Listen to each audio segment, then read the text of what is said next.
It was just another ordinary day at the office, the kind where no one really paid attention to the new guy who wandered in. Dressed in simple clothes, carrying nothing more than a worn-out notebook and a quiet smile, he blended right into the background. People barely noticed him. Some even brushed past him without so much as a nod. To them, he was just another nobody. The kind of person you forget about the moment you walk away. Little did they know, the man they were ignoring wasn't just another face in the crowd. He was the CEO of the entire company. As the day unfolded, things got worse. Some employees talked down to him, giving orders like he was beneath them. Others laughed behind his back, thinking he didn't belong. But through it all, he stayed calm, observing, listening, taking mental notes. Every interaction, every careless word was shaping his view of the very people who claimed to be leaders in the company. The few who showed him kindness had no idea their small acts would soon change their lives forever. Whispers started to spread when a senior executive came rushing out of a meeting, face pale, desperately searching for him. Suddenly, the atmosphere shifted. Chairs squeaked. Phones were dropped. Everyone froze as they realized the truth. The man they had treated like a nobody held more power than all of them combined. But by then, it was too late. Choices had already been made. Reputations were already damaged. And what the CEO did next would leave everyone stunned, questioning whether a single moment of kindness could have changed everything. Stay tuned to find out how one hidden identity turned an entire company upside down. Just a few days earlier, the CEO had made a bold decision. He wanted to see his company through fresh eyes, not from behind a big desk or inside a fancy boardroom, but from the ground level, where the real work happened. He knew that no matter how polished things looked on reports, the real truth lived in the everyday moments, the casual conversations, and the way people treated those they thought couldn't help them. So, without telling anyone except a few trusted executives, he created a simple plan. No suits, no formal greetings, no name tags, just a quiet arrival and a chance to experience the company as a nobody. It didn't take long for the cracks to show.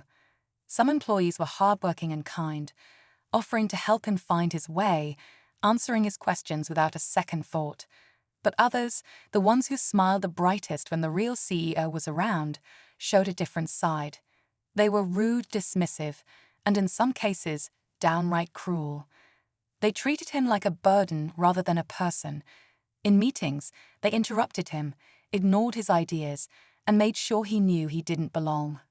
Every word and action was quietly burned into his memory.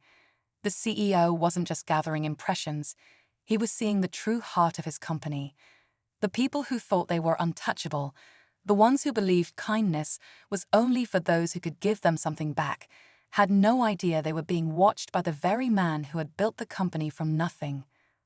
As whispers of his true identity began to swirl around the office, fear started to creep into the eyes of those who had mistreated him.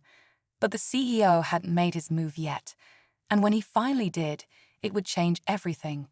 Word spread fast, but not fast enough for some. Those who had laughed at him behind closed doors now scrambled to make up for it, suddenly offering fake smiles and forced apologies. But the CEO had already seen everything he needed to see. He could tell the difference between genuine kindness and desperation. Now, he watched them just as carefully, taking mental notes of who tried to right their wrongs and who only cared about saving themselves. Meanwhile, a few employees who had treated him kindly from the start had no idea the impact they had made. One young woman, Mia, had taken time out of her busy schedule to help him find a conference room when everyone else brushed him off. Another, an older janitor named Mr. Ellis, shared his lunch with him one afternoon, treating him like an old friend. They hadn't done it because they thought he was someone important. They had done it because that's just who they were. Behind the scenes, the CEO's closest advisors were starting to piece together the damage. Reports started to surface about managers who mistreated their teams, promoted favorites, and ignored problems that didn't directly affect them. It wasn't just a few bad apples, it was a culture problem. One that went deeper than anyone had realized. And the CEO knew if he didn't act carefully, one wrong move could send the entire company into chaos.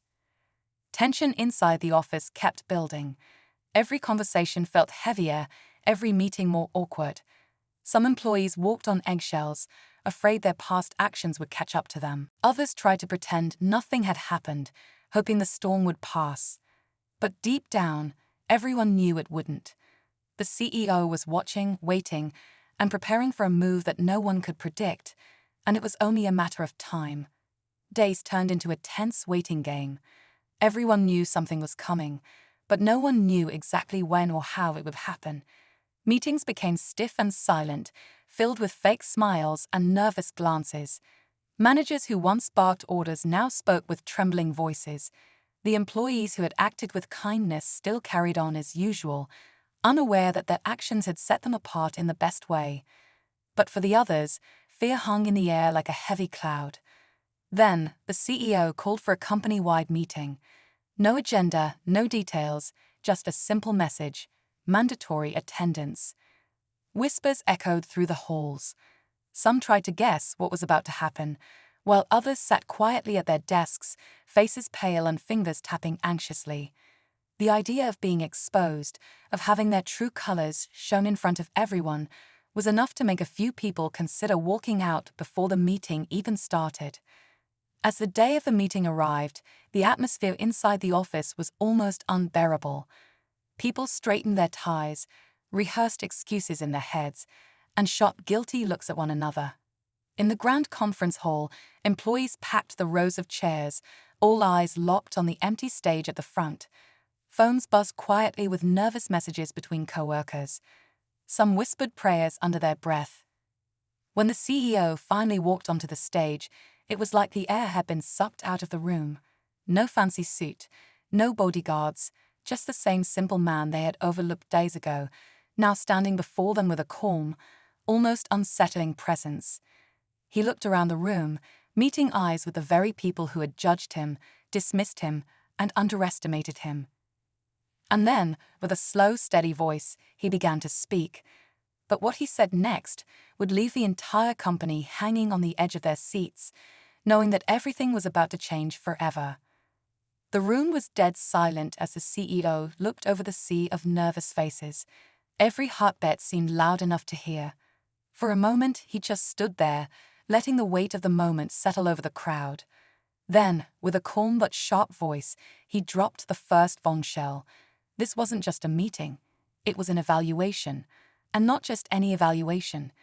It would decide the future of every person sitting in that room. Whispers broke out instantly. People shifted in their chairs, some sneaking worried glances at their managers. The CEO continued, explaining that over the past week he had watched, listened, and learned more about the company's culture than any report could ever reveal. But he wasn't done yet. There was a second surprise, something no one saw coming. He revealed that a team of undercover observers had also been placed throughout the company. It wasn't just him they had mistreated or ignored. Every floor, every department had been quietly monitored. Every act of cruelty, every selfish decision, every moment of real kindness had been recorded. And now, the evidence was being reviewed, employee by employee. The color drained from several faces. Some people visibly shrank in their seats. The reality was setting in hard. It wasn't just about who had treated the CEO poorly. It was about their everyday behavior, their true character when they thought no one was watching. No one could talk their way out of this. There was no place to hide. As the CEO's words echoed through the room, tension climbed to a breaking point. Careers were on the line. Reputations that had taken years to build could be destroyed in seconds. And worst of all, nobody knew yet who had been caught and who had been spared. The reckoning hadn't even started, but it was closer than ever. The CEO let the tension hang for a few more painful seconds before finally speaking again. He calmly announced that the company's future would not be decided in closed-door meetings or based on old loyalties. Instead, every employee's actions during the past week would determine their fate. One by one, names would be called. Some would be offered promotions. Others would face serious consequences.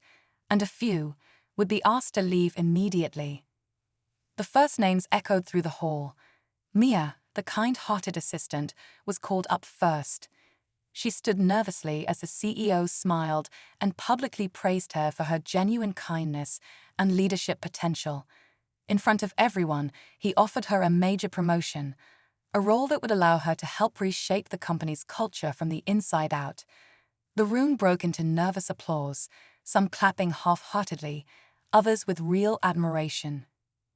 But the tone shifted quickly as the next names were called. Managers who had bullied their teams were escorted out by security, their protests falling on deaf ears.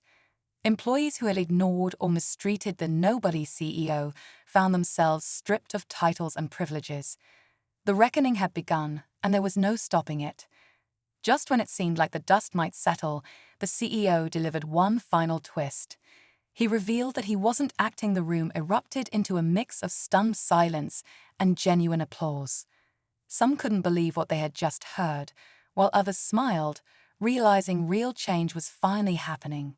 Mia, still in shock herself, humbly stepped forward, and the CEO handed her the company's leadership with a simple but powerful handshake. It wasn't about seniority, experience, or titles anymore. It was about character, heart, and how you treated people when you thought no one important was watching. In the days that followed, the company began to transform from the inside out. Toxic managers were replaced with people who valued teamwork and respect.